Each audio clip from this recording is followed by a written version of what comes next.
আসসালামু আলাইকুম বন্ধুরা, কেমন আছেন? গুজরাট থেকে সকল বন্ধুদের জানাই ইমেন কিচেনে অনেক অনেক স্বাগত। আজ আমি আপনাদের পাটি সাপটা বানিয়ে দেখাবো।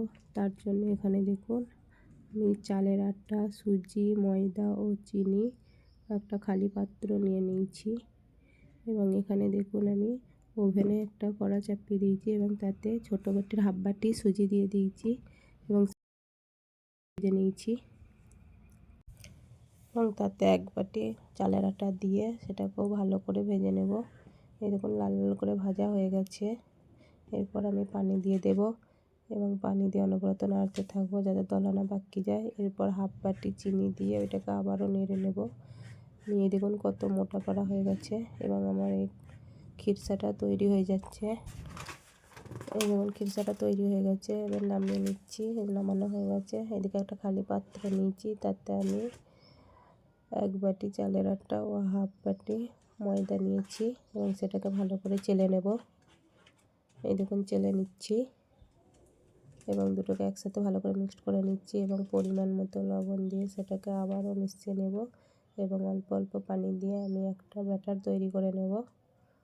এই দেখুন, আমি মিশিয়ে নিয়েছি এবং আমার ব্যাটারটা তৈরি হয়ে গেছে এবং ঘনত্বটা এরকম হয়েছে। এরপর ওখানে একটা তাওয়া বসিয়ে দিয়েছি, দিয়ে তেল ব্রাশ করে নিয়েছি এবং ব্যাটারটা দিয়ে দিয়েছি এবং তার উপর দেখুন খিরসাটা দিয়ে দিচ্ছি। দিয়ে আমি একটা হাতার সাহায্যে উল্টে নেব। এই দেখুন, আস্তে আস্তে আমি ভাঁজ করে নিচ্ছি এবং এইভাবে দেখুন আমার একটা পাটিসাপটা হয়ে গেল এবং এটাকে তুলে নিলাম। সেমভাবে আমি আবারও বাটারটা দিয়ে দিয়েছি এবং দিয়ে আবারও খিরসাটা দিয়ে দেব। দিয়ে আবারও এইরকম গোল গোল করে মুড়ে নিয়ে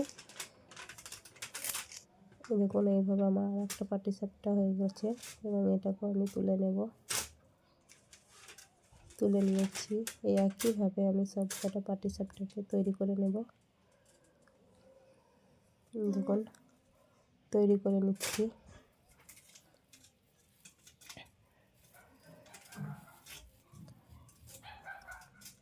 দেখুন, তৈরি করা হয়ে গেছে। যদি ভালো লাগে লাইক, কমেন্ট ও শেয়ার করবেন। ভালো থাকবেন, দোয়া করবেন। আল্লাহ হাফেজ।